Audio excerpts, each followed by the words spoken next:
Hello दोस्तों, आज की क्लास में आप सभी का हार्दिक स्वागत है। प्रश्नावली 2.2 के बेसिक की हम बात करेंगे और 2.2 के अंदर हम बेसिक के अंदर संबंध की बात करेंगे कि संबंध क्या होता है, रिलेशन क्या होता है। दोस्तों, संबंध को अगर हम दैनिक जीवन में देखें तो दैनिक जीवन में बहुत सारे संबंध होते हैं। पिता पुत्र का संबंध होता है, भाई बहन का संबंध होता है, बुआ भतीजे का संबंध होता है, मामा भांजे का संबंध होता है, मामा भांजी का संबंध होता है। बहुत सारे संबंध होते हैं और इन संबंधों से सभी लोग आपस में जुड़े हुए होते हैं। इसी प्रकार से मैथ में भी कुछ संबंध होते हैं जिनके बारे में हम आज चर्चा करेंगे। मैथ के अंदर संबंध की बात करें तो दोस्तों क्या होता है कि संबंध एक कथन होता है और जो जो अवयव इस कथन का पालन करते हैं वे इस संबंध में होते हैं और जो अवयव इस कथन का पालन नहीं करते हैं वो संबंध में नहीं होते हैं।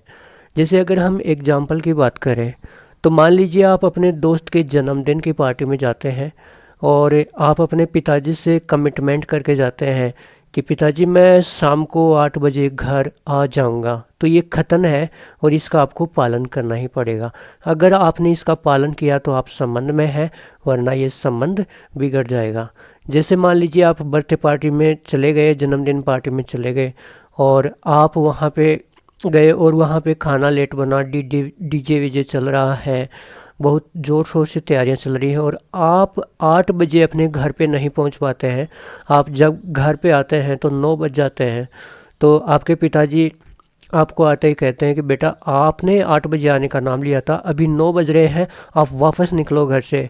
इसका मतलब ये जो संबंध था आपका वो बिगड़ गया।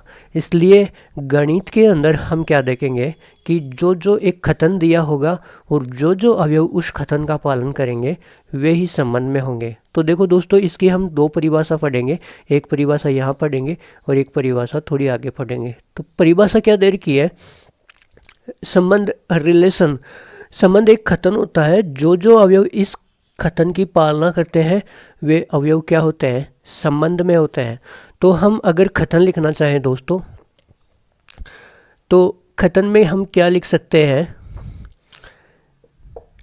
इस प्रकार से लिख सकते हैं। और क्या लिख सकते हैं कि इसमें x, y प्रकार के अवयव आएंगे और क्या होगा कि x + y बराबर 7 होगा। ये हमको कथन दे रखा है। क्या है दोस्तों? ये हमको कथन दे रखा है कि आप जो भी x और y ले हो उनका योग क्या होगा? 7 होगा। अगर 7 है वो अवयव ही इस रिलेशन में आएंगे, इस संबंध में आएंगे। इसके अलावा जिनका योग 7 नहीं है वो इसमें नहीं आएंगे। आप कहोगे सर ये x और y के मान कहाँ से लें? तो दोस्तों x, y बिलोंग करेगा a में से तथा a हमको दे रखा है क्या? a बराबर 1, 2, 3, 4, 5, 6 और 7 ये हमको दे रखा है। ये क्या दे रखा है? एक कथन दे रखा है। और अब हमें देखना है कि इस कथन का जो जो अवयव पालन करेंगे वो ही इस रिलेशन में आएंगे, इस संबंध में आएंगे। तो देखो, क्या हम इसको रोस्टर रूप में लिख लेते हैं। x की जगह और y की जगह आप वैल्यू लेते जाओ, उनका योग 7 आना चाहिए। तो जो x और y के मान है वो भी a में से ही लेने हैं, क्योंकि x और y को हमने कहाँ से लिया है? a से लिया है। तो मैं x की जगह 1 ले लेता हूँ। तो x की जगह 1 लेता हूँ तो y की जगह कितना लेना पड़ेगा कि उन दोनों का योग 7 आए? तो y की जगह मुझे 6 लेना पड़ेगा। ठीक है, तो ये संबंध में एक अवयव आ गया। ठीक है, मान लीजिए मैं x की जगह 2 ले लेता हूँ, क्योंकि x और y a में से तो लेते हैं। अगर यहाँ पे 2 ले लेता हूँ तो y की जगह क्या लेना पड़ेगा कि इन दोनों का योग 7 आ जाए? तो y की जगह 5 ले लेते हैं। इसी प्रकार से ये दूसरा अवयव आ गया। इसी प्रकार से x की जगह मैं 3 ले लेता हूँ तो y की जगह क्या लेना पड़ेगा दोस्तों कि इन दोनों का योग 7 आए? तो y की जगह 4 ले लेता हूँ। ये तीसरा अवयव आ गया। x की जगह मैं 4 ले लेता हूँ तो y की जगह क्या लेना पड़ेगा मुझे? 3, तभी तो इन दोनों का योग 7 होगा। अब दोस्तों ध्यान दो कि आप कहोगे 3 4 ले लिया, 4 3 ले लिया, ये दोनों एक ही हैं क्या? नहीं दोस्तों, क्रमित युग्म में क्रम का महत्व होता है, इसलिए अगर क्रम बदल गया तो ये अलग होगा और ये अलग अवयव होगा। ये 2 अवयव है, एक अवयव नहीं है। अब x की जगह मैं 5 ले लेता हूँ तो y की जगह क्या ले कि दोनों का योग 7 आ जाए 2। x की जगह मैं 6 ले लेता हूँ तो y की जगह मुझे क्या लेना पड़ेगा 1, तभी तो दोनों का योग 7 आएगा। x की जगह मैं 7 ले लेता हूँ क्योंकि 7 इसमें है तो सही। y की जगह क्या ले कि दोनों का योग 7 है। सर और तो क्या 0 ही लेना पड़ेगा, तभी तो योग 7 होगा। क्या दोस्तों 7,0 इसके अंदर आएगा? बताओ 7,0 इस संबंध के अंदर आएगा क्या? और क्या ये इस कथन का पालन कर रहा है? दोस्तों 7,0 इस संबंध के अंदर नहीं आएगा क्योंकि ये इस कथन का पालन नहीं कर रहा। इस कथन में हमको क्या बोला गया है कि x और y a में से लेना पड़ेगा। क्या a के अंदर कहीं पे भी 0 है क्या? नहीं है, तो इसको हम नहीं ले सकते। इसको हम क्या कर सकते हैं?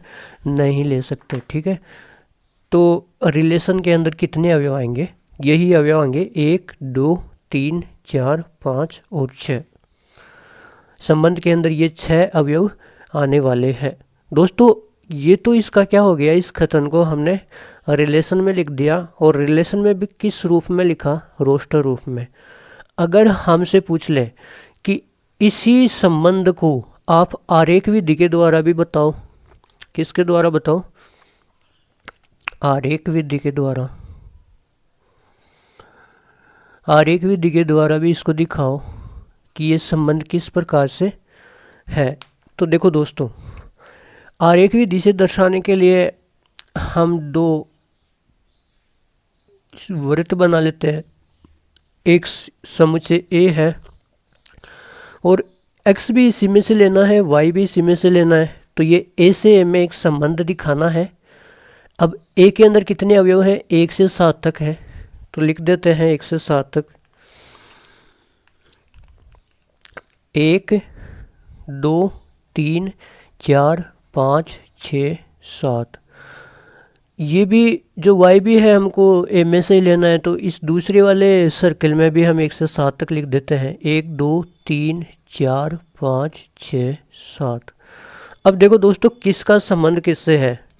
एक का संबंध 6 से है, तो एक को 6 से मिला देते हैं, ये मिला दिया। 2 का संबंध किससे है दोस्तों? 5 से।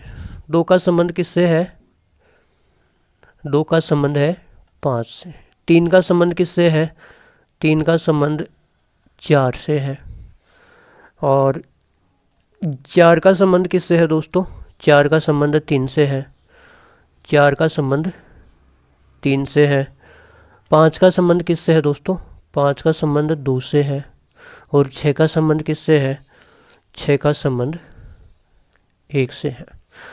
तो ये हमने एक एग्जाम्पल लिया कि संबंध क्या होता है। जो जो अवयव दिए गए कथन की पालना करते हैं वो संबंध में होते हैं, जो जो कथन की पालना नहीं करते हैं वो संबंध में नहीं होते हैं। तो x और y इस प्रकार का एक कथन लिया कि दोनों x और y का योग 7 होता है। x और y दोनों ही a में से लेने हैं और a बराबर 1 से 7 तक दे रखा है। तो r बराबर हमने लिख दिया कि x और y इस प्रकार के एलिमेंट लेने हैं कि उनका योग 7 हो। तो ये ले लिया 1, 2, 3, 4, 5, 6 अवयव इसके अंदर है। फिर अगर हमसे पूछे कि ये जो संबंध होता है इसको आरेख विधि के द्वारा दिखाओ, तो आरेख बना दिया 1 से 7 तक। 1 से 7 तक कौन सा अवयव किससे मिला हुआ है, तो उस अवयव को उससे हमने मिला दिया। ठीक है दोस्तों, इसके बाद में एक एग्जाम्पल और लेते हैं। तो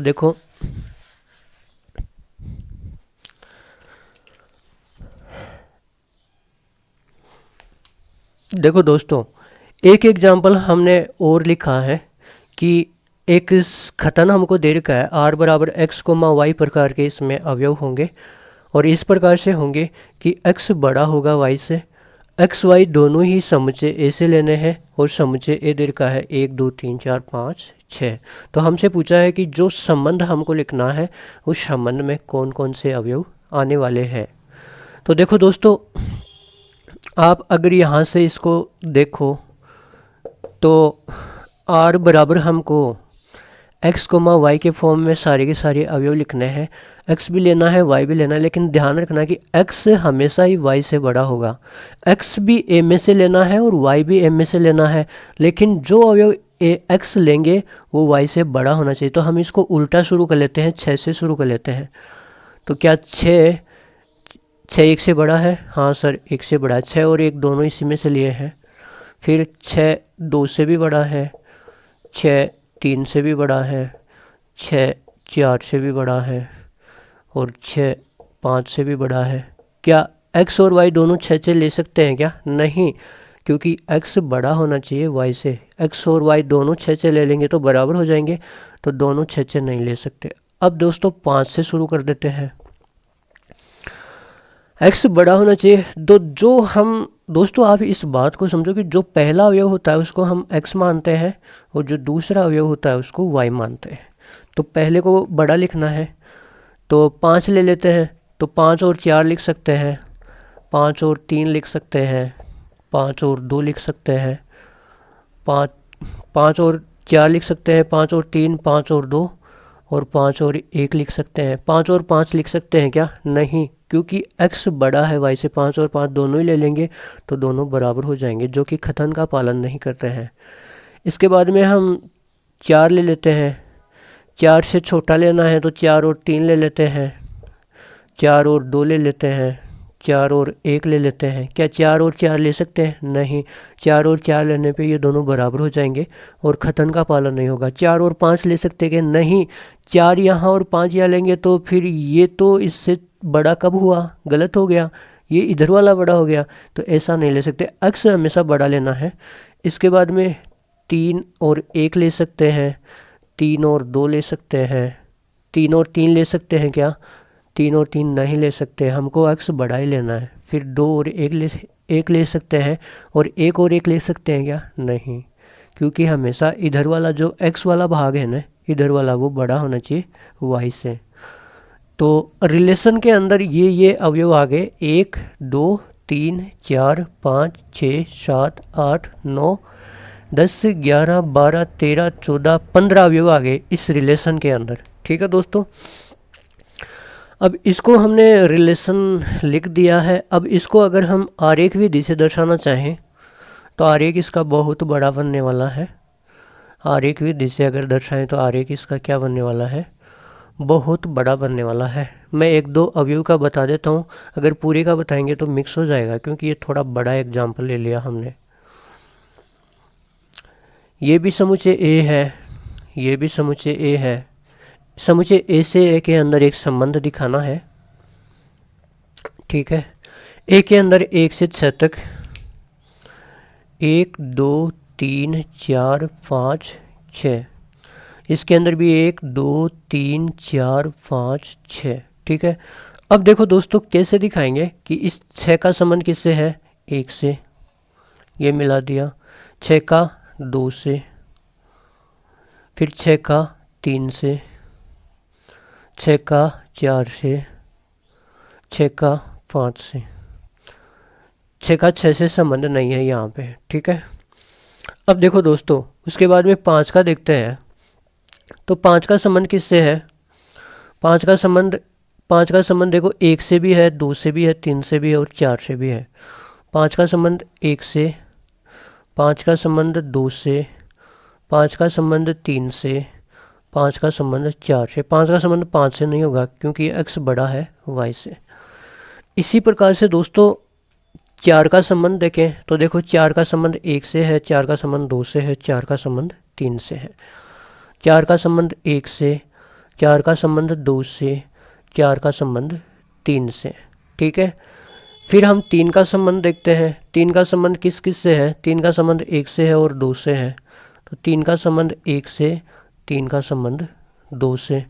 फिर 1 का संबंध किससे है दोस्तों? 2 का संबंध किससे है? 1 से। तो 2 का संबंध किससे हो गया? 1 से।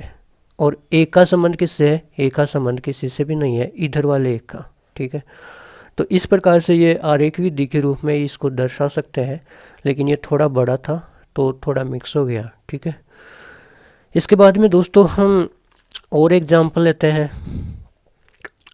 उदाहरण नंबर 3 करते हैं। देखो दोस्तों एक एग्जाम्पल और देखते हैं। एक एग्जाम्पल हमको दे रखा है कि x कोमा वाई प्रकार के अवयव है किसके अंदर, r के अंदर, और x y से भाज्य है। x y से भाज्य है, इसका मतलब क्या है, x कोई संख्या है, उसमें किन किन संख्याओं का भाग जाता है। ठीक है, x और y दोनों ही समुच्चय ऐसे लिए गए हैं और समुच्चय ए दर का है हमको 1 2 3 4 5 6। ठीक है, तो देखो पहले इसको रोस्टर रूप में लिखना है, फिर आरेख विधि में लिखना है। संबंध होता क्या है उसकी परिभाषा हम पहले भी पढ़ चुके हैं कि जो अवयव दिए गए कथन का पालन करते हैं वो अवयव संबंध में होते हैं।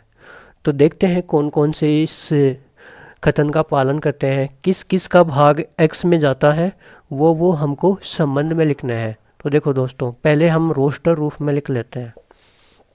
किस में लिख लेते हैं, रोस्टर रूप में। r बराबर, इसके अंदर कौन कौन से अवयव आएंगे, जो अवयव इस कथन का पालन करते हैं। तो x की जगह क्या लिखूं और फिर उसके अंदर किस किस का भाग जाएगा, यानी x से y से भाज्य, मतलब x में कौन कौन से y का भाग जाएगा। तो मान लीजिए मैं यहाँ से x और y दोनों ही a से लेना है, तो यहाँ से 1 ले लेता हूँ। तो 1 में किस किस का भाग जाता है, 1 में 1 का भाग जाता है, 1 एकम 1। फिर ले लेता हूँ 2, 2 में किस किस का भाग जाता है, 2 में 1 का भाग जाता है, 2 एकम 2, 2 दूनी 2। ठीक है, 2 बार जाता है। फिर 2 में 2 का भाग जाता है, 2 एकम 2। फिर 3 में किस किस का भाग जाता है, 3 में 1 का भाग जाता है 3 बार। 3 में 2 का भाग जाता है क्या, पूरा पूरा नहीं जाता है।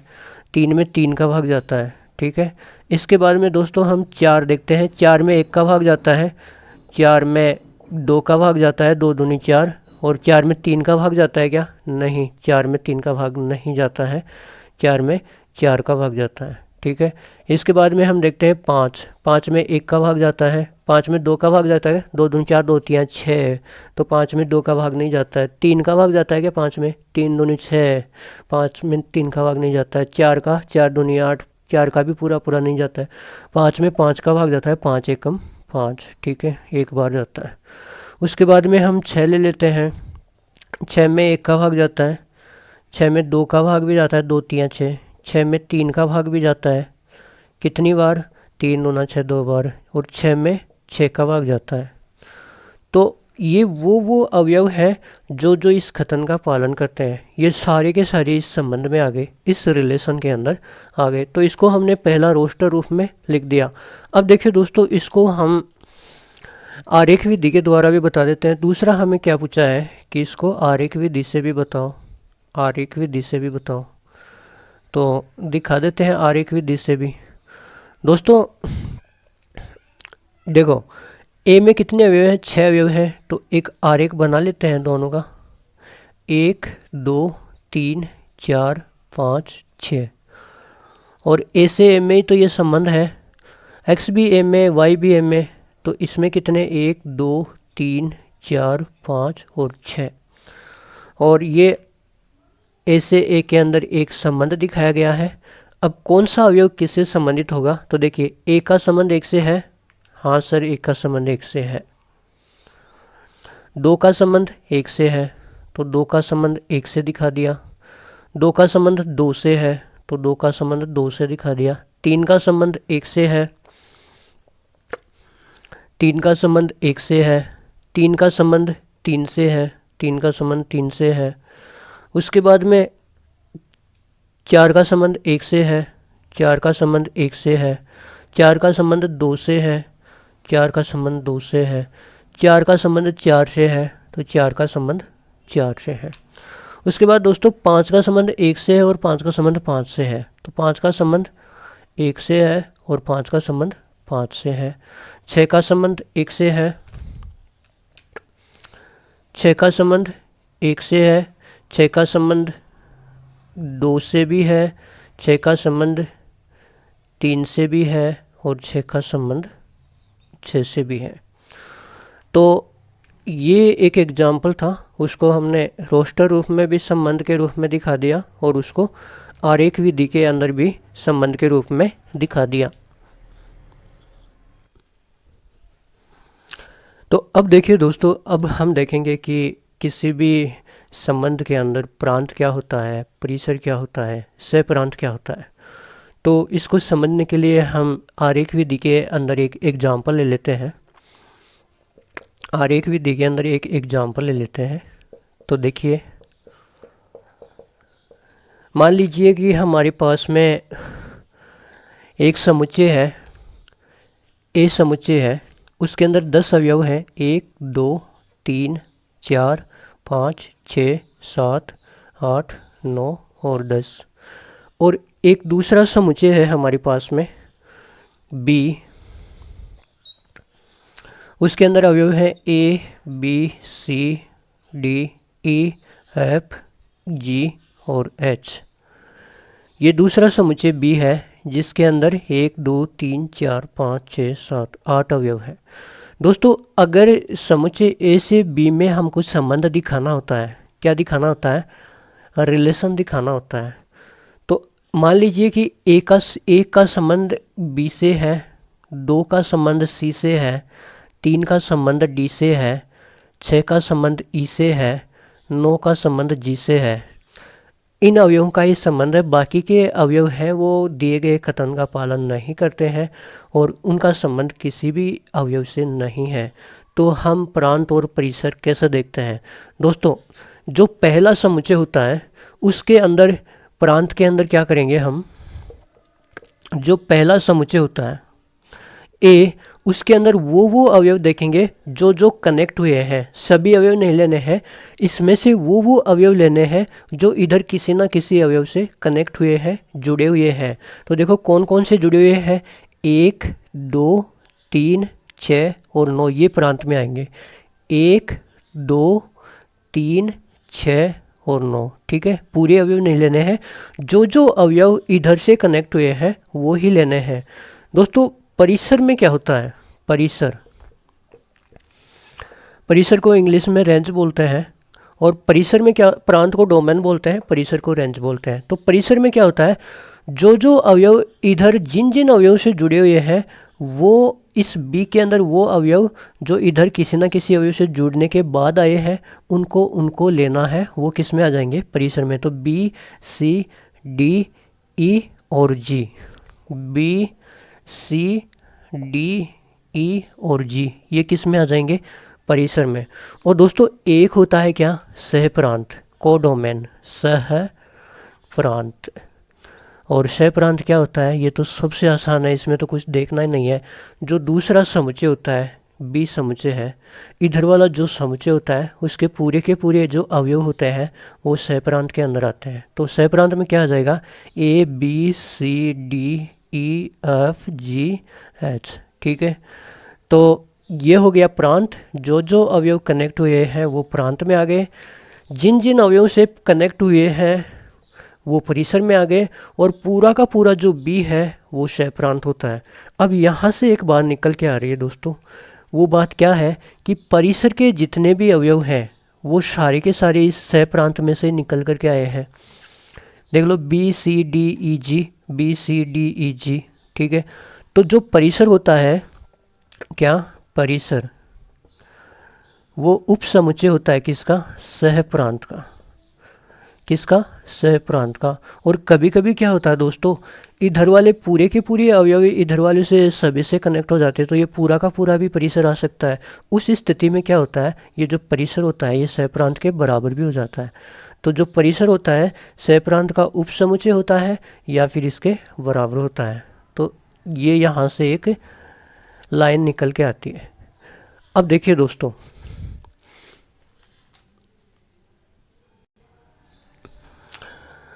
अब देखो दोस्तों, हमारी बुक के अंदर उदाहरण नंबर 7 दे रखा है। वो देखिए, उदाहरण नंबर 7 क्या दे रखा है कि मान लीजिए कि एक कोई समुच्चय है जिसके अंदर 1 2 3 4 5 6 अवयव हैं। आर एक कथन दिया गया है रिलेशन में, एक्स वाई प्रकार के अवयव हैं जहाँ पे y बराबर x प्लस 1 है। द्वारा ए से ए में एक संबंध परिभाषित कीजिए और इस संबंध को एक तीर आरेख के द्वारा दर्शाइए। आर के प्रांत, परिसर और सहप्रांत ज्ञात कीजिए। दोस्तों, ये जो कथन दिया गया है इसका जो अवयव पालन करेंगे वो अवयव ही रिलेशन में आएंगे, वो अवयव ही संबंध में आएंगे। जो अवयव इस कथन का पालन नहीं करेंगे वो इस रिलेशन में, इस संबंध में नहीं आएंगे। तो देखिएगा क्या दे रखा है, इसका हल देखिएगा। देखो हमें r बराबर क्या दे रखा है कथन, x, y प्रकार के इसके अंदर अवयव है सच दैट y बराबर x प्लस के 1। ठीक है। अब दोस्तों a क्या दे रखा है हमें, 1, 2, 3, 4, 5, 6, ये 6 अवयव इसके अंदर दे रखे हैं और a से a के अंदर ये संबंध परिभाषित किया गया है। तो इसका मतलब x भी a से लेना है और y भी a से लेना है। तो देखो दोस्तों संबंध लिख लेते हैं r। देखो r बराबर क्या हो जाएगा, अब आप एक काम करो दोस्तों, x की जगह मान रखते जाओ, कहाँ से, यहाँ से। x बराबर 1 रखो यहाँ पे, तो 1 प्लस 1 कितना होगा 2, तो y बराबर कितना आएगा 2। x बराबर 1 रखा तो y बराबर कितना आया 2। अब दोस्तों x बराबर आप यहाँ से 2 रख लो, ठीक है 2 रख दिया, 2 और 1 कितना होता है 3, तो y बराबर कितना आ गया 3। दोस्तों x बराबर 3 रख लो, यहाँ पे x बराबर 3 रखेंगे तो मैंने पहले भी बताया कि जो पहला अवयव होता है वो x होता है और जो दूसरा अवयव होता है वो y होता है। ठीक है, जो पहला अवयव होता है वो x होता है, दूसरा अवयव होता है वो y होता है। अगर x की जगह मैं 3 रखता हूँ तो 3 रखो यहाँ पे, तो 3 और 1 कितना हो जाएगा 4, y बराबर कितना आया 4। अब आप x की जगह 4 रख लो, तो 4 1 5, y बराबर कितना आया 5। x की जगह 5 रख लो, तो यहाँ पे 5 रखो, तो 5 और 1 कितना आएगा y की जगह 6। यहाँ से 6 रख लो x की जगह, तो 6 और 1 कितना होगा 7, तो y बराबर कितना आया दोस्तों 7। यह हमने संबंध निकाल लिया कि जो अवयव इस कथन का पालन करते हैं वो इस संबंध के अंदर आ गए हैं। ठीक है दोस्तों, अब इसको हमने किस में लिख लिया, रोस्टर रूप में लिख लिया।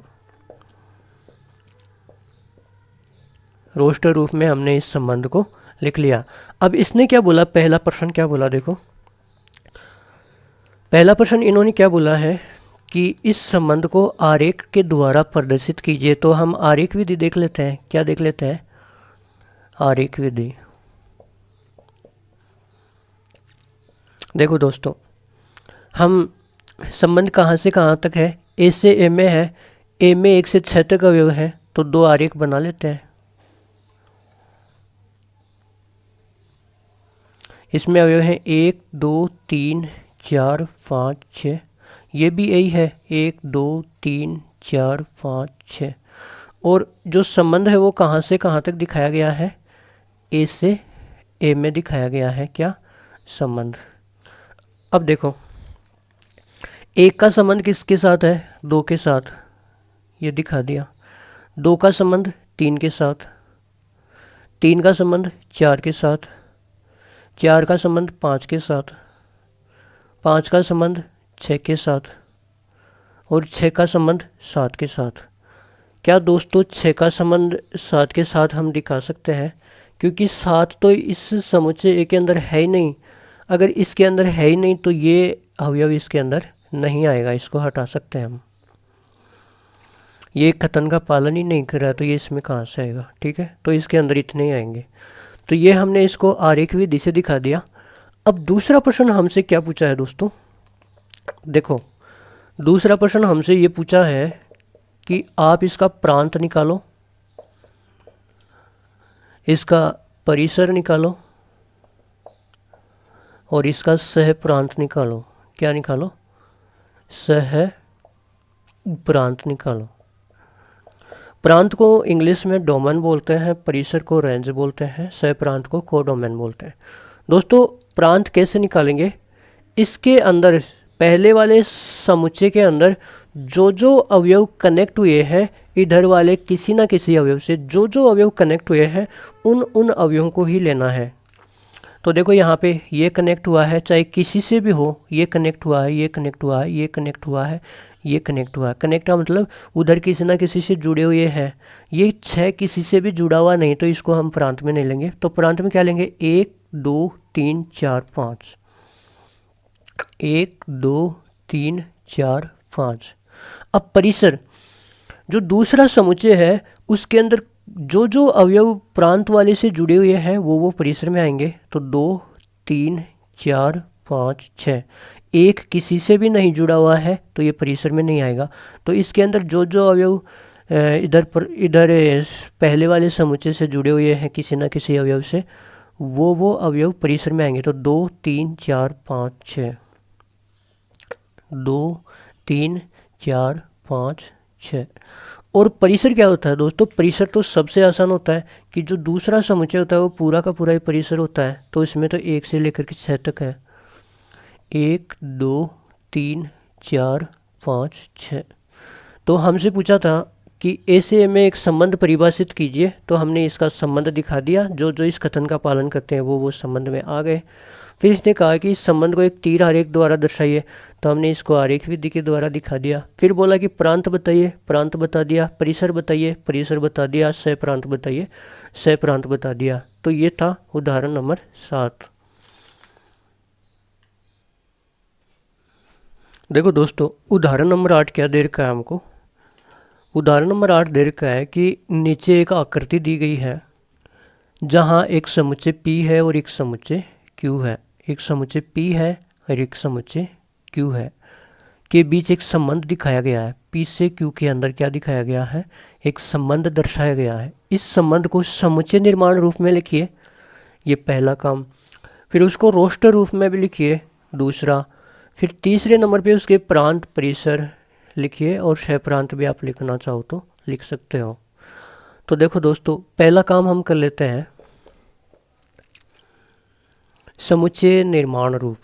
समुच्चय निर्माण रूप, सेट बिल्डिंग फॉर्म। तो दोस्तों, समुच्चय निर्माण रूप में हमें क्या करना पड़ता है, कोई ना कोई लॉजिक सोचना पड़ता है, कोई ना कोई तर्क सोचना पड़ता है कि ये अवयव कैसे आए हैं। तो r बराबर x कोमा वाई, अवयव इस प्रकार के आएंगे, x कोमा वाई प्रकार के, सच दैट x बराबर वाई स्क्वायर। ठीक है दोस्तों, हम इस प्रकार से इसको लिख सकते हैं। अब ये हमको खुद को सोचना पड़ता है, और बार बार जब हम प्रैक्टिस करते हैं तब ये अपने आप हम लिख सकते हैं। अब देखिए दोस्तों, यहाँ ये जो अवयव हैं ये सारे y के हैं, ये सारे x के हैं। तो अगर मैं y की जगह 5 रखूँ तो x की जगह 5 का स्क्वायर 25 आ जाएगा। ठीक है, y की जगह अगर मैं -5 रखूँ, y की जगह -5 रखूँ तो -5 का स्क्वायर भी 25 आएगा। तो x बराबर कितना आएगा, 25। अगर मैं y की जगह 3 रखूँ तो 3 का स्क्वायर 9 आएगा, तो x बराबर 9 आएगा। अगर मैं -3 रखूँ y की जगह, तो -3 का स्क्वायर भी 9 आएगा। अगर मैं y की जगह 2 रखूँ तो 2 का स्क्वायर 4 आएगा। -2 रखूँ तो -2 का स्क्वायर भी कितना आएगा, 4 आएगा। तो ये जो हमको दे रखा था प्रश्न, इसको हमने समुच्चय निर्माण रूप के अंदर लिख दिया है। अब दोस्तों, दूसरा हमें क्या पूछा है कि इसके रोस्टर रूप में भी लिखिएगा। दूसरा हम क्या लिख लेते हैं, रोस्टर रूप। और इस संबंध की परिभाषा हमको याद है कि वे अवयव जो दिए गए कथन का पालन करते हैं वे सारे के सारे संबंध में होते हैं। तो देखो, r बराबर क्या हो जाएगा, x की जगह अगर मैं 9 लेता हूँ तो 9 के साथ कौन कौन से अवयव जुड़े हैं, 3 जुड़ा हुआ है। तो 9,3। x की जगह मैं 9 लेता हूँ तो 9 के साथ कौन जुड़ा हुआ है, -3।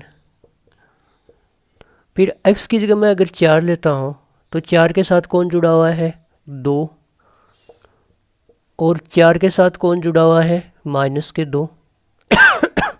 फिर मैं x की जगह 25 ले लेता हूँ तो 25 से 5 जुड़ा हुआ है, और फिर 25 से -5 जुड़ा हुआ है। ये हमने जो प्रश्न दिया गया था संबंध का, उसको हमने रोस्टर रूप में लिख दिया। ठीक है, अब तीसरे नंबर पे इसने पूछा कि प्रांत परिसर क्या है ये बताइए। तो 3 नंबर पे दोस्तों इसने क्या पूछा है, प्रांत। प्रांत के लिए हम क्या करते हैं कि जो पहला समुच्चय होता है उसके अंदर वो अवयव लेते हैं जो किसी ना किसी अवयव से इधर जुड़े हुए हैं। तो इसमें ये भी जुड़ा हुआ है, ये भी जुड़ा हुआ है और ये भी जुड़ा हुआ है, चाहे एक से जुड़े हुए हो चाहे इधर 2 अवयवों से जुड़े हुए हो।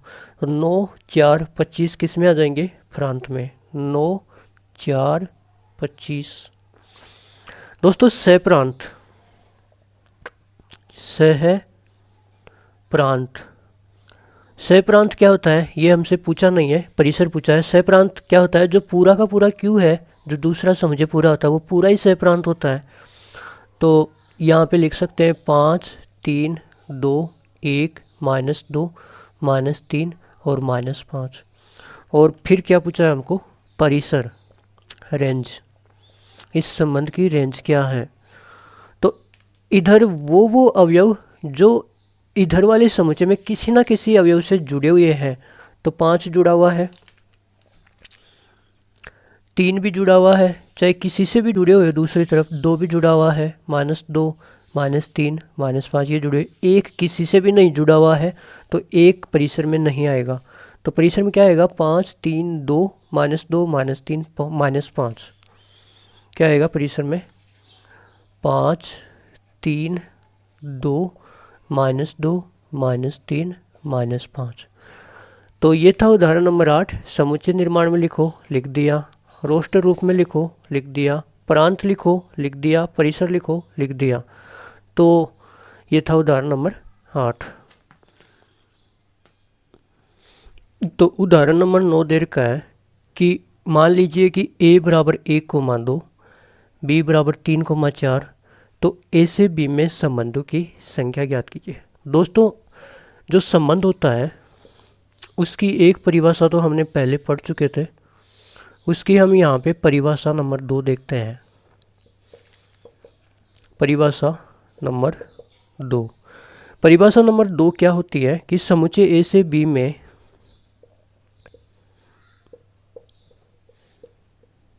समुच्चय ए से बी में जो कार्तीय समुच्चय ए से बी में कार्तीय गुणन के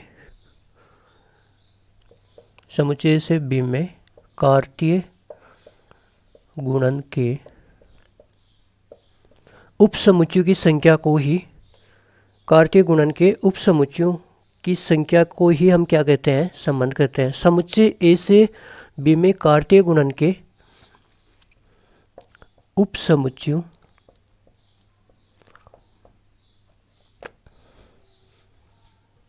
को ही संबंध कहते हैं।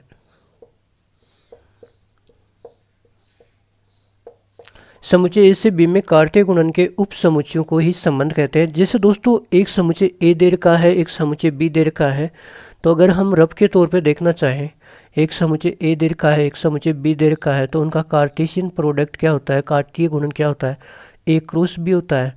और उस ए क्रॉस बी के जो उप समुच्चय होते हैं उनकी संख्या ही हमारे पास में क्या होती है, संबंध आती है। तो देखो उनकी संख्या क्या आती है, संबंध आती है। तो संबंधों की संख्या क्या हो जाएगी, तो यहां से एक सूत्र आता है संबंधों की संख्या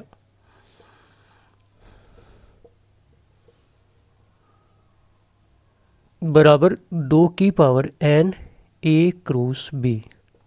ए क्रॉस बी के अंदर अवयवों की संख्या, तो इसको हम और क्या लिख सकते हैं, 2 की power n A into n B. N A cross B के अंदर अवयवों की संख्या क्या होती है, ए में अवयव की संख्या गुणा बी में अवयव की संख्या। तो एन ए क्रॉस बी को हम n A into n B भी लिख सकते हैं। अब देखिए ये तो था बेसिक, ठीक है दोस्तों। अब हम अपने प्रश्न के हल पे आ जाते हैं। उदाहरण नंबर 9 में इसने क्या दे रखा है कि एक समुच्चय ए दे रखा है जिसमें 2 अवयव है 1,2, एक समुच्चय बी दे रखा है उसमें भी 2 अवयव हैं 3,4। तो ए से बी में संबंधों की संख्या ज्ञात कीजिए। तो दोस्तों संबंधों की संख्या का हमें सूत्र ध्यान में रखना है। संबंधों की संख्या क्या होती है, बराबर 2 की पावर Na इंटू Nb। अब यहाँ पे देखिए दोस्तों, 2 की पावर Na समुच्चय ए में अवयवों की संख्या कितनी है, 1 2, इंटू Nb समुच्चय बी में अवयवों की संख्या कितनी है, 2। तो 2 की पावर कितना हो गया, 4, और 2 की पावर 4 कितना होता है, 2 को 4 बार गुणा करो 16 हो जाएगा, ठीक है। तो ए से बी में संबंधों की संख्या कितनी होगी, 16, और यही हमसे पूछा था।